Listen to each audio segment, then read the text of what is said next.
another episode of the NEI podcast. I'm Dr. Sabrina Siegel, and we are at NEI Max 2020. It's day one, and we are here with Dr. James Knoll for an extended Q&A session.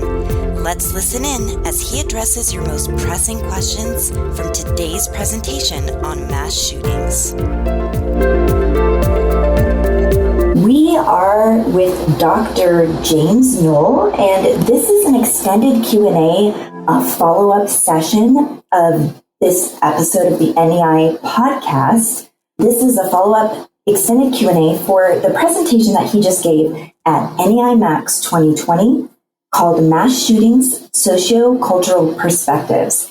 Welcome, Dr. Knoll. Your presentation was absolutely magnificent. I just found it fascinating, and I think many of our audience members felt the same way.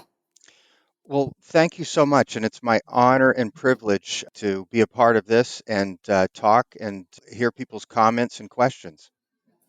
Thank you. Our first question is, could you discuss the distinction between externalization and victimization?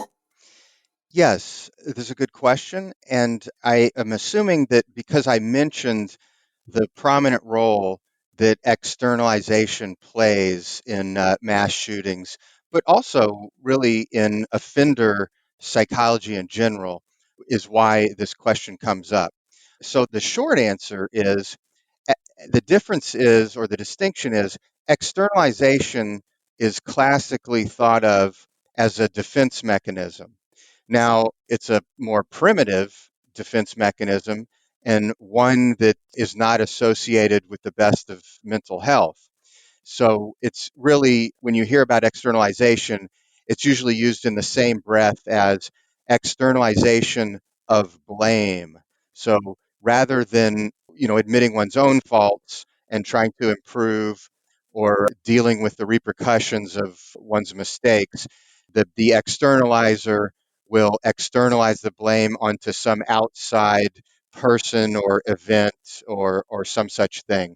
So it's a less than healthy way that the mind defends itself, as opposed to victimization is simply an event in which a victim is taken advantage of. That's usually how you hear about that, either in law enforcement or forensics.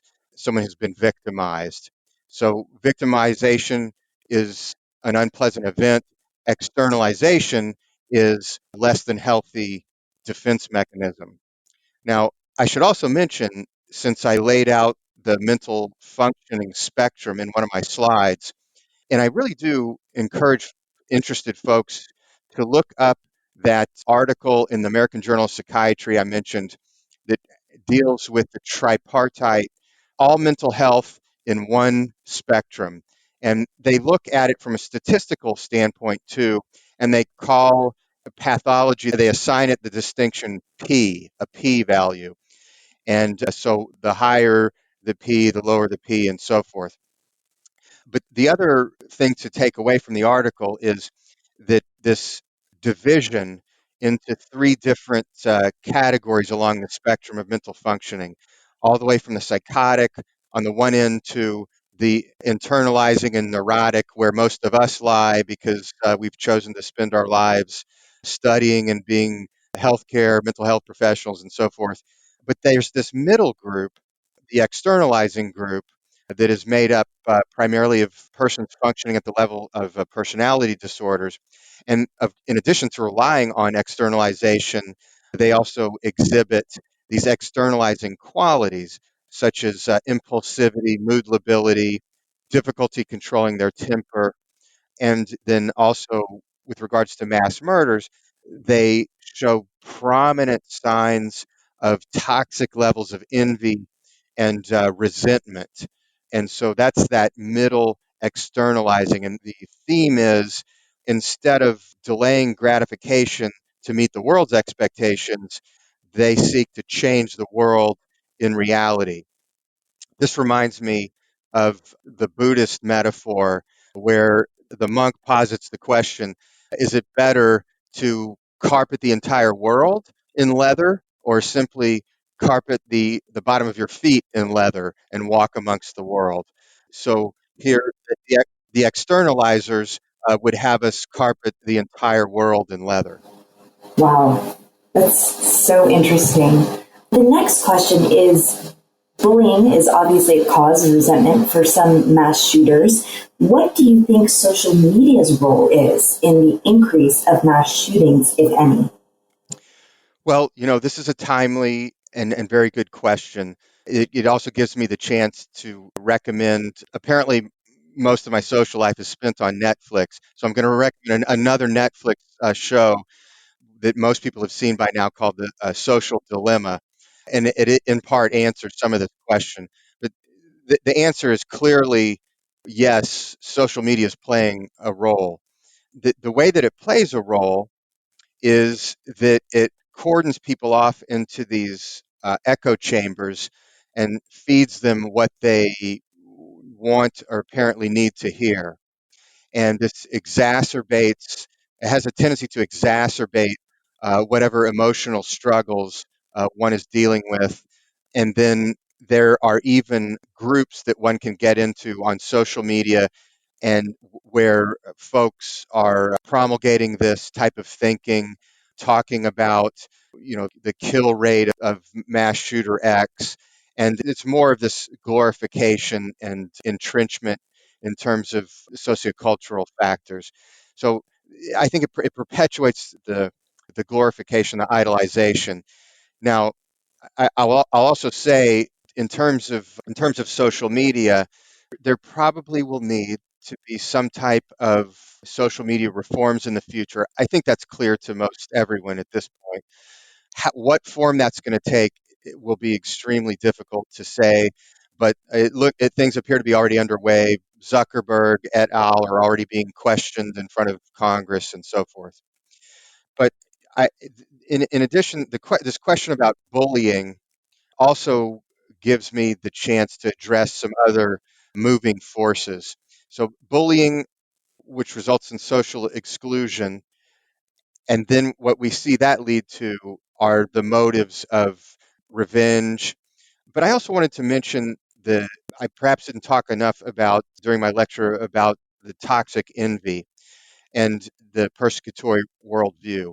Folks that are operating in a persecutory worldview very often suffer from profound, deep, and toxic envy. And the reason is that they believe that there are forces at work in the world, be they legal, correctional, social, that are withholding the good stuff in life from them. And they're envious of it. And remember, envy is one of the seven deadly sins for a reason. Envy must destroy It has to destroy what it can't have. And so, just like you saw Elliot Rogers in that video clip, most of us would enjoy that beach and then see a couple and think, how nice. Yeah, yeah, Look at the goodness that abounds here, and this couple enjoying their time together. But instead, he's crippled, literally crippled by his envy, and can only think they have access to this goodness that I will never have access to. yeah, yeah. And it's almost chilling. Mm. Yeah, it's chilling, and it's also, I will tell you, it's very sad because I know many mental health professionals see folks like this, and of course they don't rise to the level of a mass shooter, but folks struggle with this to varying degrees in their lives. The problem of envy versus gratitude, and indeed that was the name of Melanie Klein's famous text, "Envy and Gratitude." Fantastic classic work. Wow. The next question is, in your research, what is the youngest age that someone has exhibited the warning signs for the persecutory worldview? That's an excellent question. Yes, it is. I would have to say that this is one question that I can't really answer on point because I don't think that we have a clearly defined answer. Keep in mind, it's important to keep in mind when studying mass shootings, the rarity and the fact that they're low base rate events. And so it's hard to know just how much weight to put on particular research findings. But what I can tell folks is that I personally have been referred for forensic evaluation, folks as young as 11 where their school had concerns. But as I may have mentioned earlier, this ends up being a sad thing, but yet maybe a good thing because it's a chance for intervention. Of course, most kids are not going to be the next school shooter, but what one finds when one does a good evaluation and talks with the family is that it's very often it's not the next school shooter, but it's a child who's struggling greatly, mentally and emotionally, and needs psychological, psychiatric help. And very often, too, the family is in great turmoil and distress and can benefit from family therapy as well. Wow. So the last question is, do you think that social media and adolescents' tendency to romanticize and idolize these mass shooters could lead them to be more likely to engage in mass shootings? Definitely. I've seen that. I've seen evidence of it. That those that are prone to it definitely idolize and romanticize it to a degree. The idolization, though, is clear when you study their writings. I think I may have even had a slide on this where someone said that really on point that what helped him overcome his ambivalence and nervousness was thinking how much he idolized certain past shooters, and so this is a great concern, and so it brings up the issue of media responsibility, and there are developing media guidelines in terms of how to report these things, which are very important. I've talked with a lot of my media and journalism colleagues, and I understand the dilemma that they face. Uh, but this reminds me of a recent example that I was called by the media. I have a personal policy, by the way, of in the immediate aftermath or wake of a mass shooting, I decline any and all interviews. The reason is I would rather not. I don't want to mess up the investigation, and B, I don't want to glorify this anymore. And then finally, if I do say anything, it's going to be academic and about prevention. And in the immediate aftermath, that's usually not what the news media wants to hear. And so that's my general policy. Now, I did violate that fairly recently, but what I think for a good reason. There was a recent shooting in Canada, in Nova Scotia, a few months ago, and I was called by a Canadian journalist who was extremely reasonable, and he worked with me and said, "Okay, I understand you're not wanting to glorify this and not wanting to discuss certain aspects, but will you answer certain questions?" And I felt comfortable answering, and they had to do with why should we refrain from scrambling to try to find the motive right away. Because of course people want to know the motive, why did this happen? And I understand that, and that's human, but the problem is it runs the risk of interfering.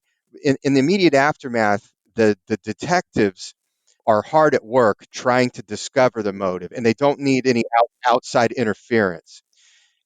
And, and then further, if we discuss the motives too much in the aftermath, this again serves as kind of fodder and alluring material for a would-be person who may be ambivalent. Which reminds me that there's a very interesting piece of research that came out in the past several years showing that there is a period, kind of a time window of about 13 days or 2 weeks after a mass shooting, which there's an increased risk of contagion or perhaps a copycat jumping on. And so that's kind of the golden window. So that would again point to this person's question about social media and affecting the outcome after a mass shooting. Mm-hmm, mm-hmm. Wow. Well, thank you so much. That was so interesting, and I really appreciate you taking the time to answer some of these questions that we didn't have time for in the Q&A. Well, thank you so much. It's my great pleasure, and I really appreciate being the invitation. Thanks for listening. Stay tuned for the next extended Q&A sessions from NEI Max 2020. And make sure to subscribe.